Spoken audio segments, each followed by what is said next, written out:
तो students class 12 की mathematics विषय के अंतर्गत आप सभी विद्यार्थियों को जो है अनसॉल्व पेपर का सलूशन कराया जा रहा है और अभी तक मैंने आप लोगों को 2024 के 2 सेट सॉल्व करा दिए हैं। आज हम 2024 का जो सेट नंबर 3 है इसे सॉल्व करना सीखेंगे और यहाँ पर देखिए हम अनसॉल्व पेपर का सलूशन ही आपको नहीं प्रोवाइड करते हैं, साथ ही में आपको ये बताते हैं कि ऐसा प्रश्न आपके एग्जाम में आएगा तो आप कैसे सॉल्व करेंगे। देखिए अनसॉल्व सॉल्व करने का मुख्य उद्देश्य आपका ये होना चाहिए कि इसके जैसा प्रश्न एग्जाम में आएगा तो हम लगा लेंगे। समझ में बात? तब तो अनसॉल्व पेपर हल करना मान लीजिए फ़ायदा होगा आपके लिए, अदरवाइज कोई मतलब नहीं, क्योंकि सॉल्यूशन तो इसका आपको सीरीज में या कहीं ना कहीं मिल ही जाएगा। ठीक है, तो यहाँ पर चलिए भाई स्टार्ट करते हैं। 2024 के सेट नंबर 1 के का पार्ट को पहले देखते हैं, क्योंकि पहले आपको बहुविकल्पी प्रश्न दिए थे जैसा कि आपको पता है। पहला प्रश्न है कि वास्तविक संख्याओं के समुच्चय में, देखिए वास्तविक संख्याओं के समुच्चय की बात हुई और यहाँ पर ये पहला का पार्ट है और एक रिलेशन आपको परिभाषित है।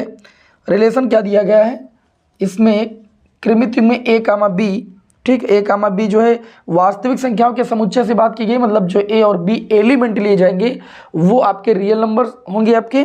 ठीक है, और इन रियल नंबर में एक रिलेशन परिभाषित है a less than equal to b square. अब आपको ये चीज़ बताना है कि द्वारा परिभाषित संबंध शतुल्य है, सममित है, संक्रामक है या नहीं है। देखो तीनों संबंध होते हैं तो तुल्यता संबंध कहलाता है, तो हमको तीनों चीज़ें चेक करनी पड़ेंगी। सबसे पहले सतुल्य, तो सतुल्य संबंध की परिभाषा ये होती है कि प्रत्येक एलिमेंट स्वयं से संबंधित होना चाहिए, तो वह सतुल्य संबंध कहलाता है। जैसे यहाँ पर देखिए a comma b A B से संबंधित है, अगर यहाँ पर हम मान लें कि ए से संबंधित है, दिए गए रिलेशन में बिलोंग करता है, फॉर ऑल जो a आया है ये कहाँ से आना चाहिए, रियल नंबर से, क्योंकि ये जो अवयव हैं ये वास्तविक संख्याओं के समुच्चय से लिए गए हैं। तो हम देखेंगे इसमें रख करके। अब देखिए एक कोई वास्तविक नंबर ले लेते हैं, मान लेते हैं कि माना a बराबर हम क्या ले लेते हैं, a बराबर आपको कोई नंबर ले लेना, जैसे मान लीजिए हमने 1/3 ले लिया, 1/4 ले लिया, 1/2 ले लिया। कोई ऐसा नंबर लाना है, कोई भी आपको एक ऐसी कंडीशन मिल जाए जिससे ये कंडीशन असत्य हो जाए, बस वो हो जाएगा। सत्य के लिए तो कोई भी कंडीशन मिल जाएगी, लेकिन असत्य के लिए कोई एक कंडीशन मिल जाए बस।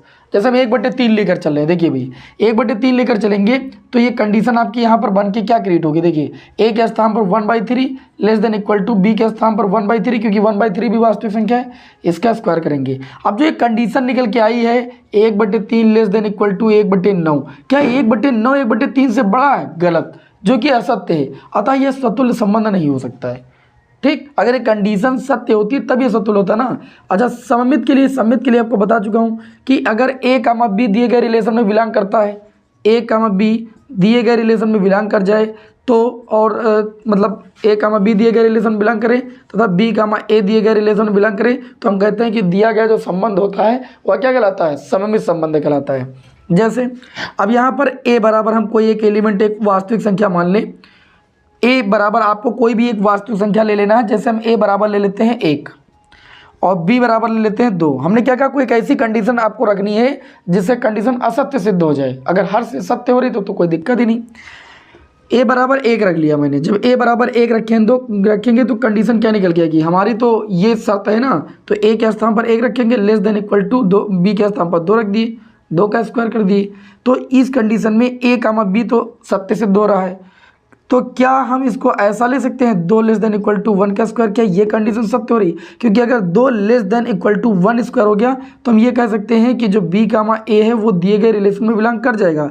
लेकिन देखिए 1 तो छोटा है 2 के स्क्वायर से, ये बात तो सत्य है, लेकिन 2 जो है वो आपका छोटा नहीं है 1 के स्क्वायर से, मतलब ये कंडीशन नहीं आ रही है, असत्य आ रही है, ये बिलोंग नहीं कर रहा b कामा a दिए गए रिलेशन में, अतः हम ये कह सकते हैं कि ये संबंध आपका सममित भी नहीं होगा।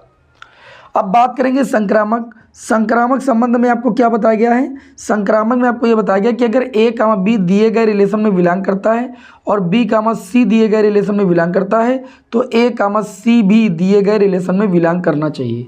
अब आपको a b c 3 एक ऐसे नंबर लेने हैं, a बराबर और b बराबर और c बराबर, ऐसे नंबर लेना है। देखिए ऐसे नंबर लेना है कि a कामा b दिए गए रिलेशन में बिलोंग करना चाहिए और b कामा c दिए गए रिलेशन में बिलोंग करना चाहिए।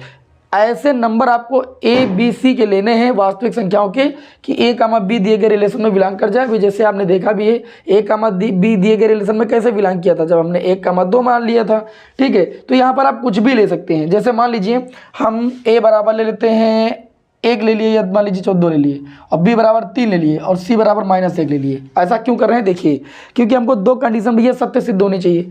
जैसे हम a और b लिए तो हमारी पहली a, b दिए गए अगर रिलेशन में बिलोंग कर रहा है देखिएगा तो कंडीशन निकल के आएगी a मतलब 2 less than equal to b का स्क्वायर मतलब 3 का स्क्वायर, तो ये चीज़ सत्य है। ठीक, अब उसके बाद ये भी सत्य होना चाहिए तथा b, c दिए गए रिलेशन में बिलोंग कर रहा है। इसका मतलब b के स्थान पर कितना रखोगे, यहाँ पर b की वैल्यू रखोगे, b की वैल्यू कितनी मानी 3 लेस देन इक्वल टू यहाँ पर उसके बाद b, c की वैल्यू कितनी है, c की वैल्यू -1 रखी है ना मैंने, c की वैल्यू -1 रखी है। ओके, b, c -1 इसका स्क्वायर। ठीक है, तो b की वैल्यू आप ऐसा कीजिए -3 ही ले लीजिए भाई, ज़्यादा बेटर है। जब b की वैल्यू -3 लेंगे तो -3 हो जाएगा। अब ये -3 लेस देन इक्वल टू -1 का स्क्वायर 1 हो जाएगा। अब 1 जो है वो 3 से बड़ा होगा। ठीक, तो b, c भी दिए गए रिलेशन में बिलोंग कर गया। नाउ अब हमको ये चीज़ देखना है कि क्या a, c भी दिए गए रिलेशन में बिलोंग करेगा। तो a की वैल्यू थी 2 लेस देन इक्वल टू अब c के स्थान पर कितना रखना है भाई, -1 इसका स्क्वायर करना है, क्योंकि यहाँ पर ये आप देख सकते हो स्क्वायर है, तो 2 हो जाएगा लेस देन इक्वल टू -1 का स्क्वायर कितना हो जाएगा 1। अब आप बताओ क्या 1 जो वैल्यू है वो 2 से बड़ी है, नहीं है ना, तो ये कंडीशन क्या भैया असत्य है। तो मैंने क्या कहा, संक्रामक होने के लिए a, b दिए गए रिलेशन में बिलोंग करना चाहिए, साथ ही में b, c दिए गए रिलेशन में बिलोंग करना चाहिए। तब ये चीज़ अगर सिद्ध हो जाए कि a, c भी दिए गए रिलेशन में बिलोंग करता है तो वह संबंध संक्रामक माना जाएगा। लेकिन a, c दिए गए रिलेशन में बिलोंग नहीं कर रहा है, ठीक है, अतः यह संबंध एक संक्रामक संबंध भी नहीं होगा। तो ना ये आपका सतुल्य हुआ, ना ये आपका सममित हुआ और ना ये आपका संक्रामक हुआ। अतः ये जो ऑप्शन होगा, ऑप्शन नंबर जो इसमें थर्ड है, ना सतुल्य, ना सममित और ना संक्रामक, ये संबंध ना तो सतुल्य है और ना सममित है और ना संक्रामक है। अब चलिए आगे बढ़ेंगे। देखिए बहुविकल्पी प्रश्न ये छोटा सा था, लेकिन इसमें हमको समझना बहुत सारी बातें था, इतना आसानी तरीके से यह सॉल्व नहीं हो सकता था। अब आगे हम बढ़ेंगे, पहले के खा पार्ट की ओर बहुविकल्पी अगला प्रश्न देखेंगे। ओके, ये हमें उम्मीद है कि आप सभी लोगों को समझ में आ गया होगा। हमने पहले बता दिया ना सिद्ध करने के लिए पहले हम ढूंढेंगे, होने के लिए तो कोई भी कंडीशन लग जाएगी। ठीक है, होना दिखाना होगा तो कोई भी वैल्यू रखेंगे हो जाएगा, लेकिन कोई एक ऐसी कंडीशन ढूंढ ले जिससे वह सतुल्य ना हो या सममित ना हो या संक्रामक ना हो, तो ये बेटर है, उत्तर निकलने में आसानी हो जाती है।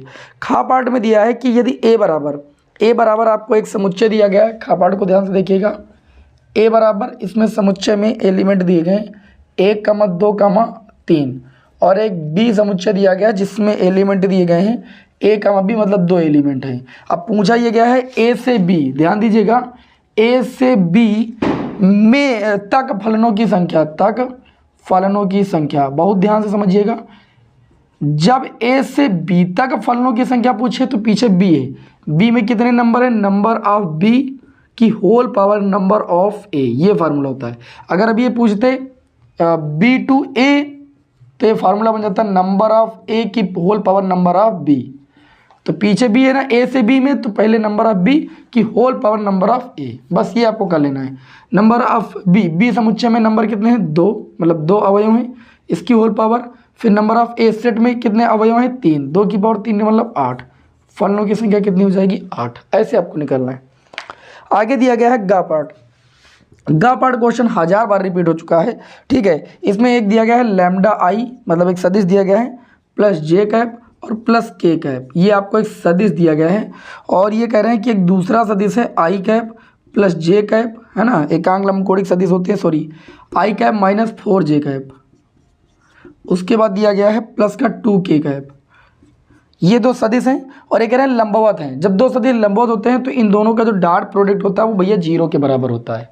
ठीक, तो यहाँ पर लैम्डा आई डॉट आई का मल्टीप्लाई जानते ही 1 होता है, तो ये लैम्डा हो जाएगा जे डॉट जे का मल्टीप्लाई 1, ये माइनस का 4 हो जाएगा, के डॉट के का मल्टीप्लाई 1, ये आपका 2 हो जाएगा, इक्वल टू आपका 0 हो जाएगा। अब लैम्डा -4 + 2 -2 का -2 उधर जाएगा तो ये +2 हो जाएगा। लैम्डा की वैल्यू कितनी हो जाएगी भैया 2 हो जाएगी। कोई समस्या, कोई भी प्रकार की समस्या नहीं। आगे बढ़ते हैं अगले क्वेश्चन की ओर। अगले क्वेश्चन में बोला गया कि समाकलन ऑफ x e की पावर दिया गया है -x dx का क्या मान होगा, ये आपको घ पार्ट में दिया गया है। इसका समाकलन कर लेना। देखिए आप सभी लोगों ने एक आइलेट सूत्र पढ़ा है। आइलेट सूत्र में आई होता है inverse function, inverse trigonometric function, L logarithmic function, A algebraic function, T trigonometric function, E होता है एक्सपोनेंशियल फंक्शन। इस क्रम में हम फर्स्ट और सेकंड मानते हैं। तो यहाँ पर जो e की पावर माइनस एक्स है ये आपका चरघातांकी यानी एक्सपोनेंशियल फंक्शन है, और जो आपका x है वो आपका अलजेब्रिक फंक्शन है। ठीक है, अलजेब्रिक पहले आता है एक्सपोनेंशियल के, इसलिए इसको फर्स्ट मानेंगे और इसको सेकंड मानेंगे और इसका खंडशः समाकलन कर देंगे। तो पहला छूटता है और दूसरे का समाकलन होता है, माइनस लगाएंगे, समाकलन के चिन्ह के अंदर फर्स्ट वाले का अवकलन इंटू में समाकलन ऑफ सेकंड वाले का, और फिर जितना आएगा पूरे का समाकलन करेंगे। ये खंडशः समाकलन का सूत्र होता है। तो ये हो जाएगा एक्स ई की पावर माइनस एक्स का समाकलन माइनस ई की पावर माइनस एक्स होगा, और यहाँ पर x का x के सापेक्ष अवकलन 1 इंटू में e की पावर माइनस एक्स का समाकलन माइनस ई की पावर माइनस एक्स, और ये dx हो जाएगा। ये माइनस एक्स ई की पावर माइनस एक्स और ये माइनस बाहर आएगा, माइनस माइनस प्लस ई की पावर माइनस एक्स का अगेन जब समाकलन करेंगे तो माइनस ई की पावर माइनस एक्स आएगा, और प्लस सी आप लगा सकते हो। इसमें आप एक काम कीजिएगा, कॉमन ले लीजिएगा माइनस का ई की पावर माइनस एक्स, तो ये x प्लस 1 बच जाएगा। अब ये ऑप्शन जहाँ पर मिल जाए वो आप टिक कर दीजिए। ऑप्शन नंबर जो फर्स्ट है वो आपके इस क्वेश्चन का राइट आंसर। हमें उम्मीद है कि आप सभी को क्लास पसंद आ रही होगी। क्लास को लाइक कर दीजिए और चैनल पर नए हैं तो सब्सक्राइब जरूर कर लीजिएगा, जिससे आगे की क्लासों का नोटिफिकेशन आपको मिलता रहे। चलिए अंगा पार्ट देखते हैं भाई। अवकल समीकरण दी गई है, एक अवकल समीकरण दी गई है d3y/dx³ का होल स्क्वायर प्लस फिर दिया गया है dy/dx का होल क्यूब इंटू में x भी है भाई, हम पीछे लिख देते हैं, प्लस 8y = log x। पूछ रहे हैं इस अवकल समीकरण की कोट क्या होगी। हम जानते हैं किसी अवकल समीकरण की जो कोट होती है वो मैक्सिमम अवकलज होता है। मैक्सिमम कितनी बार अवकलन यहाँ किया गया, तो आप कहेंगे d3y/dx³ बता रहा है कि मैक्सिमम 3 बार अवकलन हुआ है, तो जितनी बार मैक्सिमम अवकलन हुआ वही उस अवकल समीकरण की कोट कहलाती है, यानी इस अवकल समीकरण की कोट हो जाएगी 3। इस तरीके से भैया बहुविकल्पी प्रश्न आपके होते हैं सॉल्व। अब चलिए हम 1 नंबर वाले क्वेश्चनों को सॉल्व करते हैं। ओके, इसको रब कर दो थोड़ा सा। चलिए 1 नंबर वाले प्रश्नों को सॉल्व करते हैं, और ज़्यादा समय आपको हम नहीं लगाएंगे सॉल्व कराने में, ठीक है, क्योंकि बहुत सारे विद्यार्थियों के उसमें बहुत सारे क्वेश्चन आते भी होंगे। ओके, और देखिए जो क्वेश्चन मैंने आगे के 2 सेटों में सॉल्व करा दिया है उनको यहाँ पर नहीं कराएंगे, ठीक है। तो उनको बता देंगे कि हमने सेट नंबर 1 में या 2 में कहाँ कराया था, जिससे एक ही क्वेश्चन को बार बार सॉल्व कराने का कोई उद्देश्य नहीं।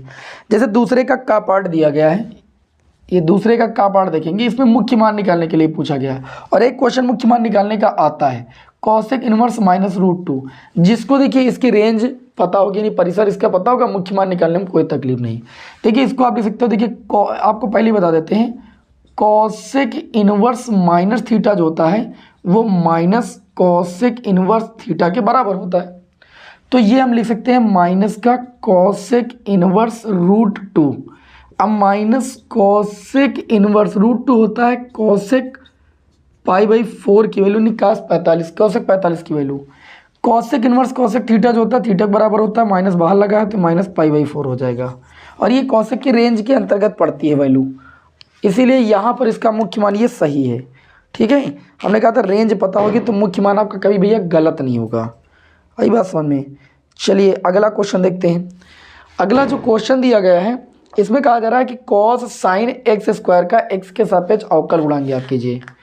देखिए अगला जो खा पार्ट दिया गया है, अवकल गुणांक ज्ञात करना, मतलब d/dx ज्ञात करना है, cos ब्रैकेट में दिया गया है sin x²। हम जब अवकलन करते हैं, जैसे यहाँ पर cos देखिए तो इसको x पूरा मानेंगे। cos x का अवकलन कितना होता है, माइनस का sin x, x के स्थान पर कितना है sin x², और जो x के स्थान पर होता है उसका अगेन करते हैं, तो x के स्थान पर था sin x², तो इसका अगेन करेंगे, ये हो जाएगा माइनस साइन, cos का अवकलन होता है साइन है माइनस का, और ये हो जाएगा sin x² वैसे का वैसे ही रहेगा।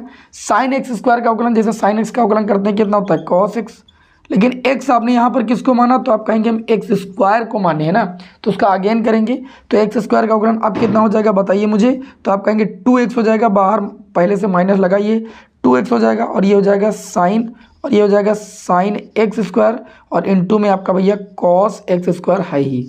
ये आपके इस क्वेश्चन का राइट आंसर हो जाएगा।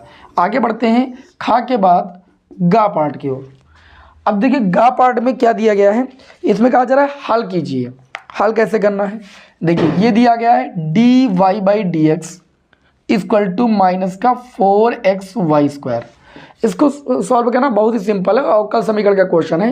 वेरिएबल वाले एक तरफ करके समाकलन कर लेते हैं। इसमें हम क्या करेंगे, D Y by Y square को एक तरफ कर लेंगे और माइनस 4x, ध्यान दीजिएगा 4x dx को एक तरफ कर लेंगे और दोनों पक्षों का कर देंगे भाई समाकलन। तो 1/y² का समाकलन हो जाएगा y की पावर -2 + 1 अपान में -2 + 1। समझ पा रहे होंगे, y को मैंने ऊपर लिया है, y की पावर -2 है, फिर मैंने n+1 वाला फार्मूला लगा दिया है। यहाँ पर -4 बाहर हो जाएगा, x का समाकलन हो जाएगा x² 2 और प्लस ये c हो जाएगा, 2 से इसको काटोगे 2 हो जाएगा। ये हो जाएगा y की पावर -1 अपान में -1 बराबर ये हो जाएगा माइनस का 2x² प्लस का c।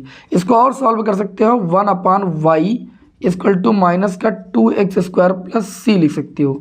इतना ही आंसर लिख दीजिएगा, बस ये सही है, ठीक है। ज़्यादा इधर या तो उधर सॉल्व कर लीजिए थोड़ा सा और, ठीक है, नहीं बाकी इतना ही ठीक है।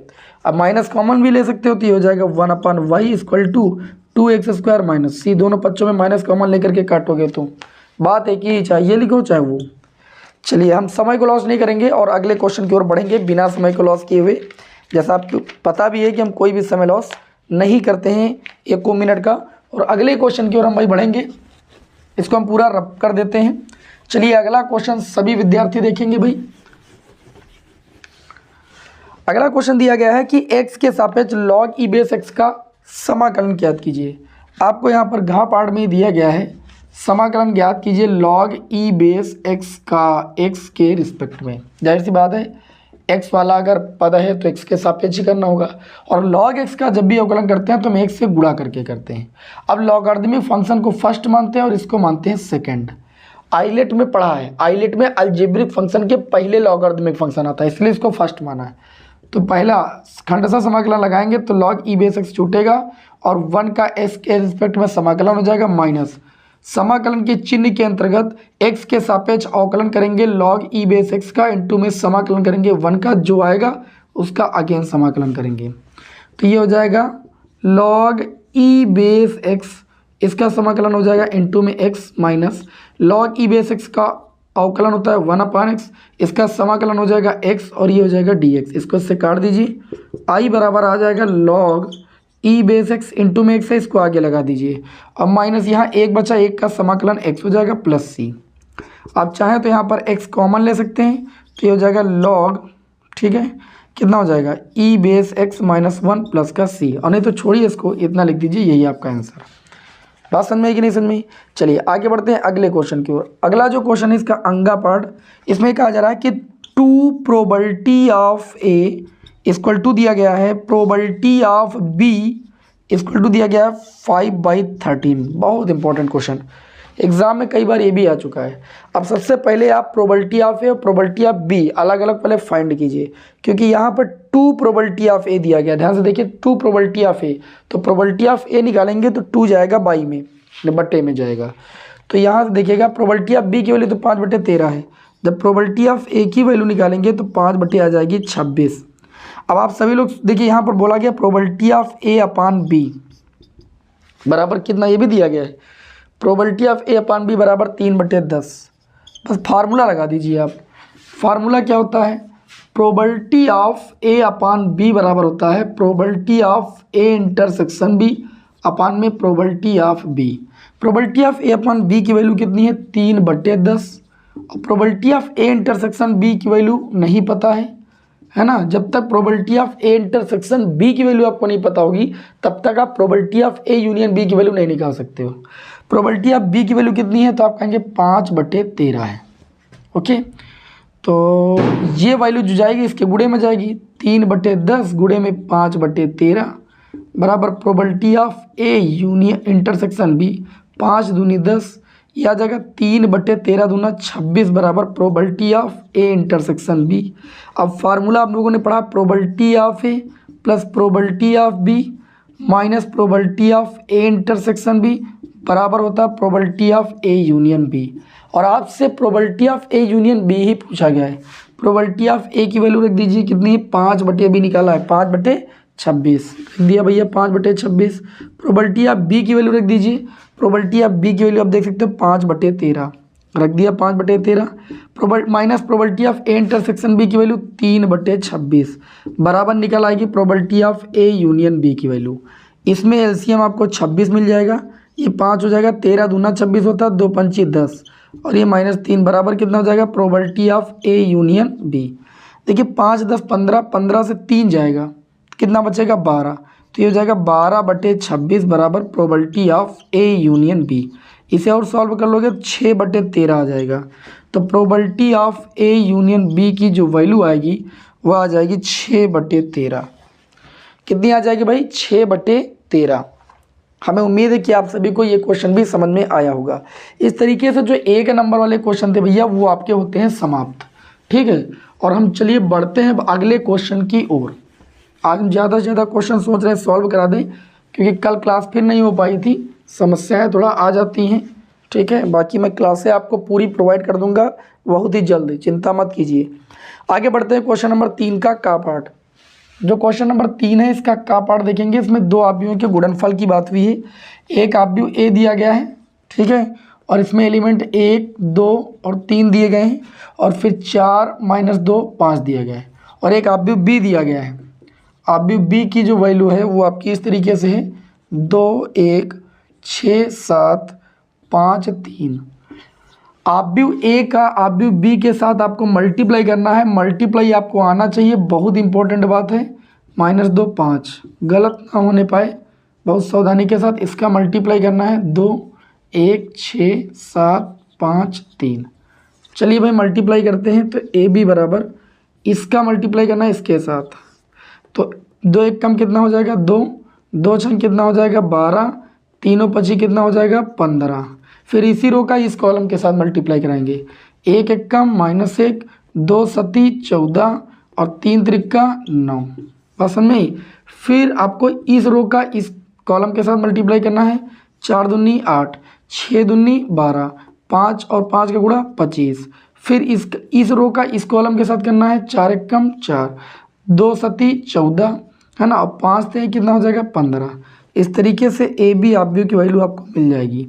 15 और 10 ये 27 हो जाएगा 12 मिला करके, और 27 से 2 जाएगा 25 हो जाएगा, और 14 और ये 9 23 हो जाएगा, 23 से 1 जाएगा तो ये 22 बच जाएगा, और ये 25 और 8 33, 33 से 12 घटाएंगे 21 बचेगा, और ये 14 से तो ये -10 और ये 15, ये आपका 5 बचेगा। इस तरीके से ए बी आव्यूह की वैल्यू आ चुकी है। कोई दिक्कत? आगे हम बढ़ेंगे। जो अगला क्वेश्चन है इसमें देखिए कंटिन्यूटी का ये क्वेश्चन है। एफ एक्स बराबर एक फंक्शन आपको परिभाषित है।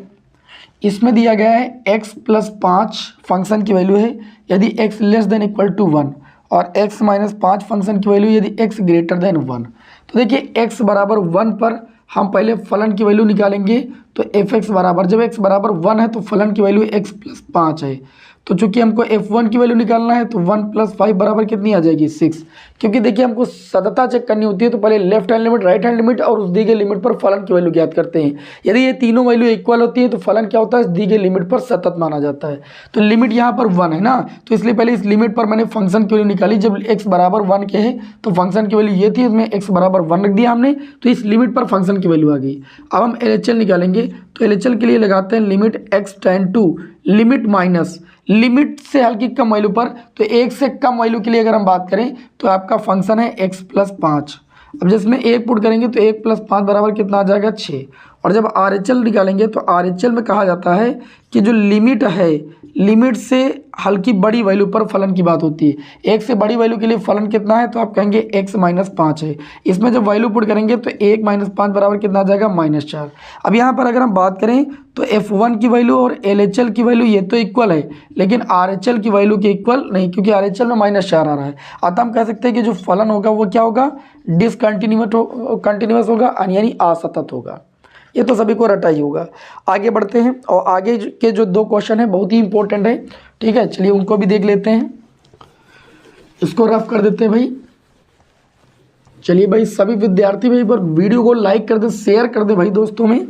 ठीक है, आप सभी लोगों के लिए इतनी मेहनत की जा रही है और व्हाइट बोर्ड पर की जा रही है, तो आप सभी लोगों का हक तो बनता ही है कि वीडियो को लाइक जरूर कर दें। आगे बढ़ते हैं गा पार्ट की ओर। गा पार्ट में बोला गया है कि समाकलन कीजिए 1/√, ए स्क्वायर माइनस एक्स स्क्वायर।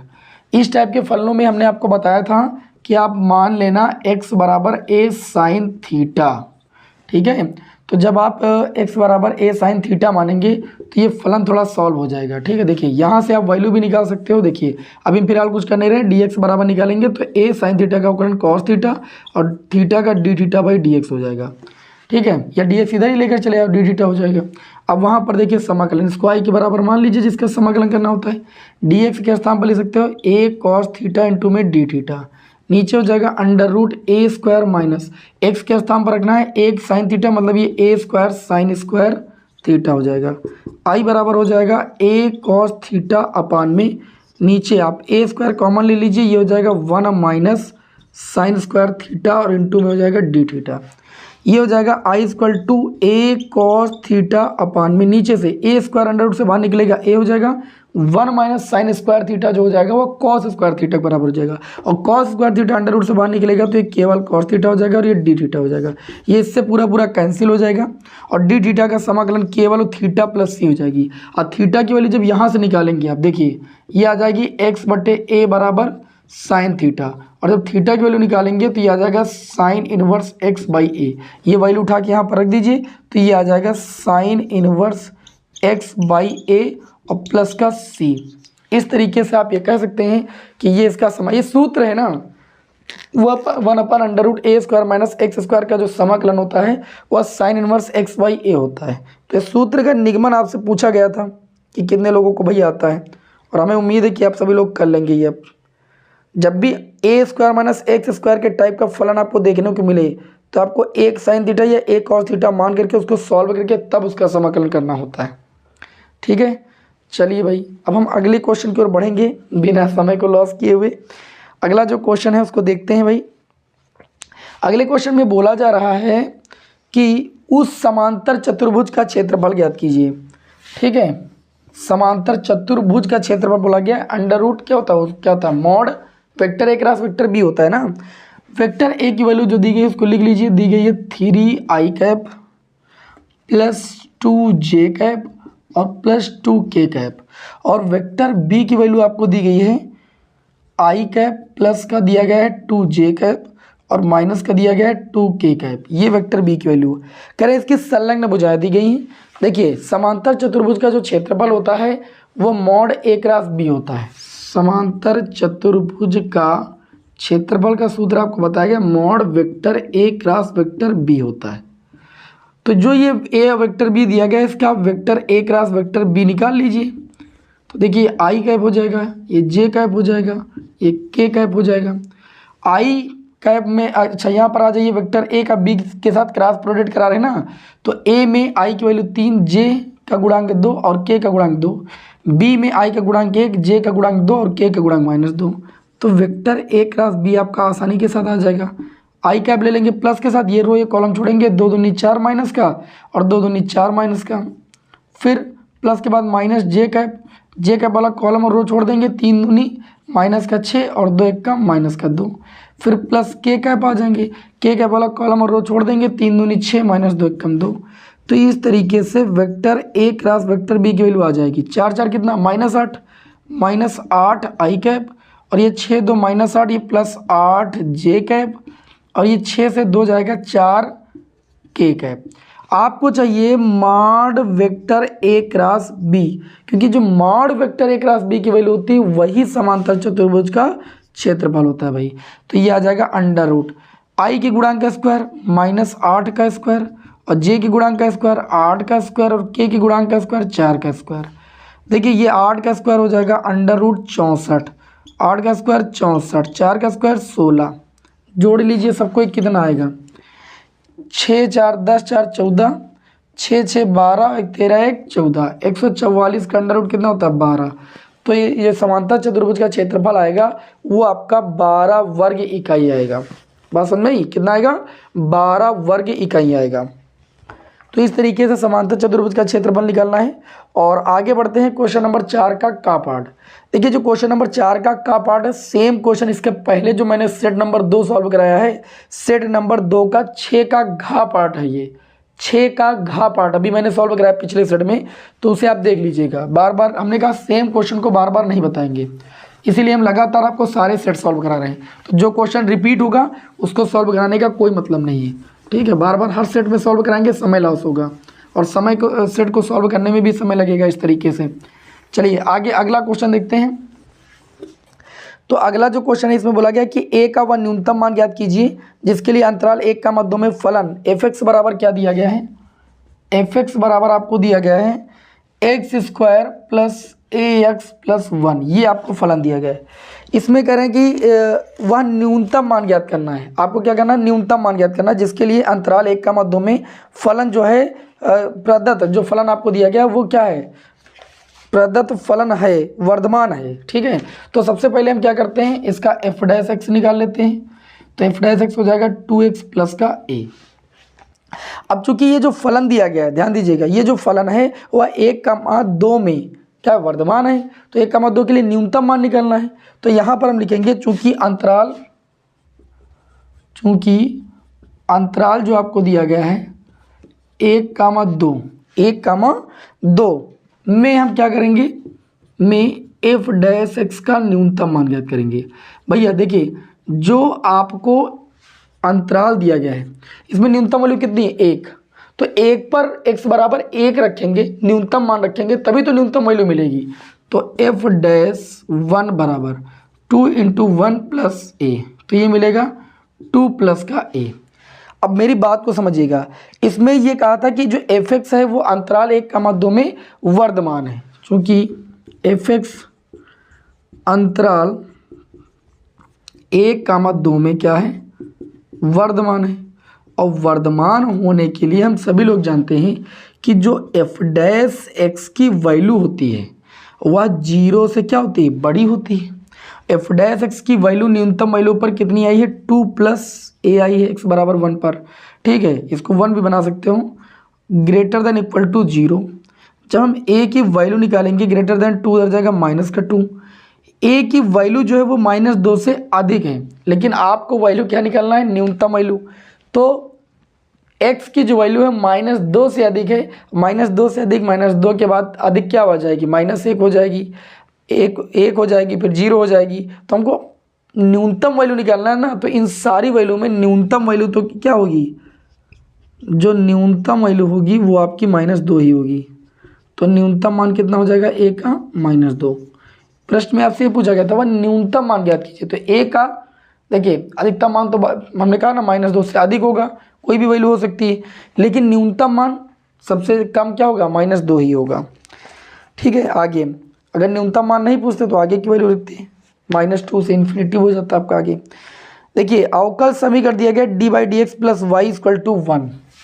भैया इस समीकरण को तो दो प्रकार से सॉल्व कर सकते हैं।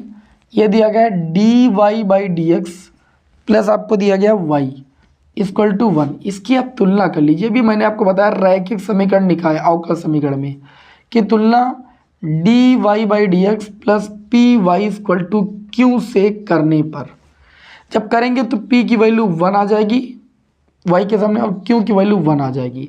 इंटीग्रेशन फंक्शन निकालेंगे e⁻p dx, p की वैल्यू भैया 1 है, तो ये आपका आ जाएगा e⁻x, क्योंकि dx का जो समाकलन होता है वह कितना होता है, सभी लोग जानते हैं e⁻x होता है।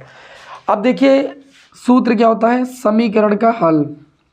अतः समीकरण का हल होता है x इंटू में इंटीग्रेशन फंक्शन बराबर समाकलन ऑफ इंटीग्रेशन फंक्शन इंटू में q इंटू में dx प्लस का c। ये इस टाइप के फलन के अवकल समीकरण का क्या होता है, हल होता है, ठीक है। यहाँ पर एक गलती हुई, y इंटू इंटीग्रेशन फंक्शन होता है भाई, इसको सही कर लीजिएगा। तो y इंटू में इंटीग्रेशन फंक्शन की वैल्यू कितनी है, e⁻x, इंटीग्रेशन फंक्शन की वैल्यू e⁻x और q की वैल्यू इंटू में 1 और ये dx प्लस का कितना हो जाएगा c। तो y इंटू में e⁻x और e⁻x का समाकलन e⁻x और प्लस का कितना हो जाएगा c। अब आप चाहें तो y इंटू में e⁻x, यहाँ पर e⁻x कॉमन लीजिए, 1 + c इंटू में e⁻−x हो जाएगा। e⁻x से e⁻x को कैंसिल कर देंगे, y = हो जाएगा 1 + c इंटू में e⁻−x। इतना भी आंसर लिख सकते हैं, ये आपके इस क्वेश्चन का राइट आंसर हो जाएगा। बाकी आप नहीं कॉमन लेना था तो ना लेते, कोई दिक्कत वाली बात नहीं है। अब चलिए अगले क्वेश्चन की ओर हम बढ़ेंगे। और अगला जो क्वेश्चन घा पार्ट है, ये भी क्वेश्चन आप लोगों को मैंने सेट नंबर 1 में तीसरे के घा पार्ट में सॉल्व कराया है, इसको भी नहीं सॉल्व कराएंगे। सेट नंबर 1 जो मैंने सॉल्व कराया, प्लेलिस्ट करके देख लीजिए, तीसरे का घा पार्ट जो है वही वाला क्वेश्चन दोबारा रिपीट हुआ है। तो मैंने पहले बता दिया रिपीटेड क्वेश्चन हम एक भी यहाँ नहीं सॉल्व कराने वाले हैं। आगे बढ़ते हैं बिना समय को लॉस किए हुए। ठीक है, अब इन पर अगर समय लॉस नहीं करेंगे तो हमारे अतिरिक्त क्वेश्चन हो जाएंगे। हो सकता है एक सेट हमारी 2 ही क्लास में हो जाए, क्यों हमको 3 क्लासें लेना पड़े, है ना। रिपीटेड क्वेश्चन को बार बार कराएंगे तो जाहिर सी बात क्लास हमको 3 लेनी पड़ेंगी।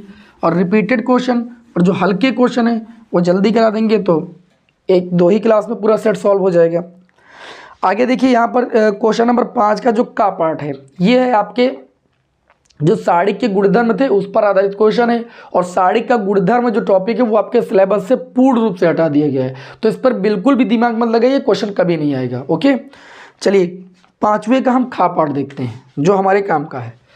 5वें का खा पार्ट, इसमें ये बोला गया है कि सिद्ध कीजिए 3 साइन इनवर्स x बराबर साइन इनवर्स, ये आपको दिया क्या है 3x माइनस का 4x क्यूब। देखिए ये फार्मूला है और ये फार्मूला आपको सिद्ध करना है। इसके लिए साइन 3x का फार्मूला आना चाहिए। पहले आप मान लीजिएगा माना x बराबर साइन a या साइन थीटा। ठीक है, तो यहाँ से जब आप a की वैल्यू निकालेंगे तो ये आ जाएगा साइन इनवर्स x। अब आप यहाँ पर सूत्र लगा दीजिएगा, चूँकि हम जानते हैं साइन 3a बराबर क्या होता है 3 साइन a माइनस का 4 साइन क्यूब a। तो यहाँ से जब 3a की वैल्यू निकालेंगे तो साइन उधर जाएगा, ये हो जाएगा साइन इनवर्स और ये हो जाएगा 3 साइन a माइनस का 4 साइन क्यूब a। अब वैल्यू रख देंगे 3a की वैल्यू कितनी हमने बताई साइन इनवर्स x, और ये हो जाएगा साइन इनवर्स 3 साइन a की वैल्यू कितनी है x है माइनस 4 और ये हो जाएगा x क्यूब, क्योंकि साइन ए बराबर x है। और यही चीज़ इस क्वेश्चन में क्या करनी थी प्रूफ करनी थी। इसके लिए कुछ नहीं करना था, सिर्फ साइन 3 थीटा का फार्मूला ओपन कर देना था, बस सिंपल क्वेश्चन था। अगला जो गा पार्ट है, ये क्वेश्चन भी मैंने आप सभी लोगों को सॉल्व कराया है। इसमें दिया गया भैया cos Y equal to X cos A plus Y, ये चीज़ दी गई है। तो आपको सिद्ध करना है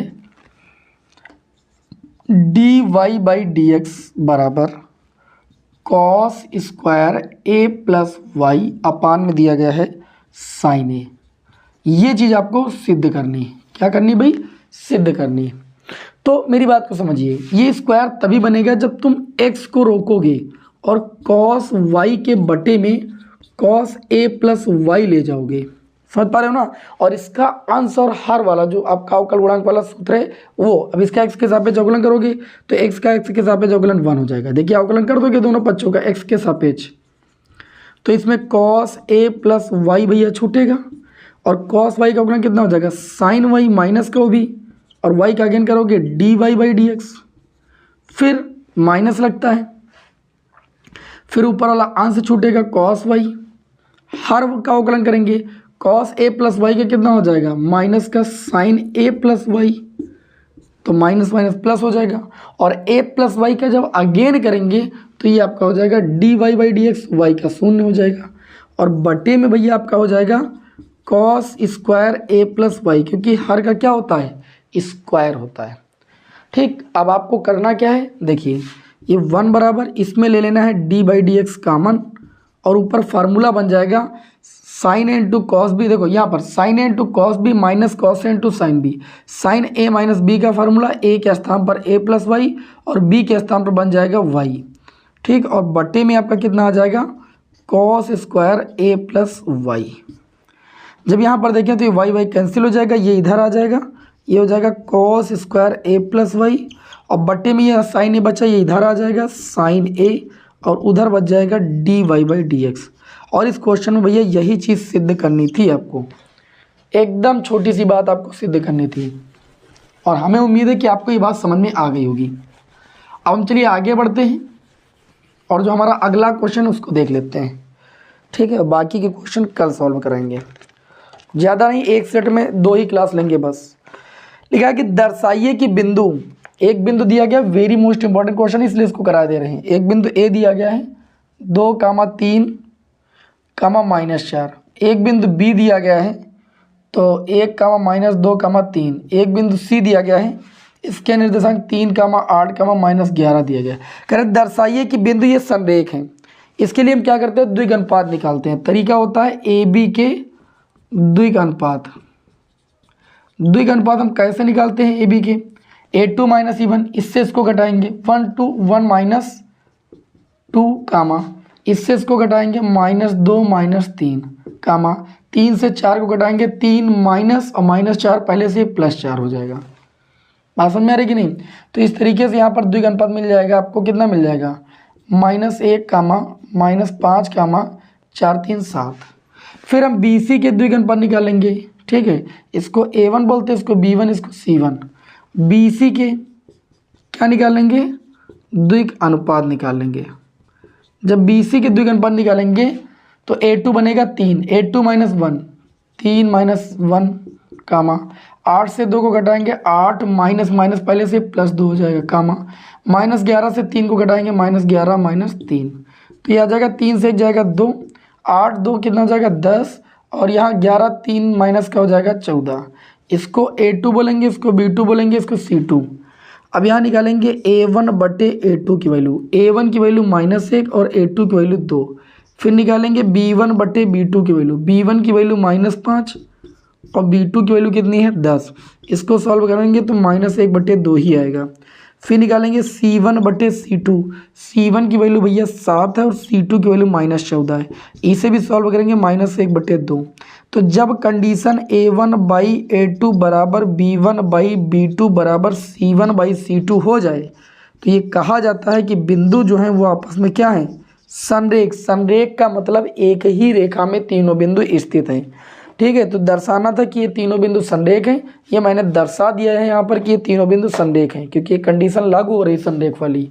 इस तरीके से आज की इस क्लास में मैंने आप लोगों को जो मैथमेटिक्स विषय का सेट नंबर 3 था ये आधा सॉल्व करा दिया है करीब, बाकी कुछ बचा हुआ है, नेक्स्ट क्लास में आपको सॉल्व करा देंगे।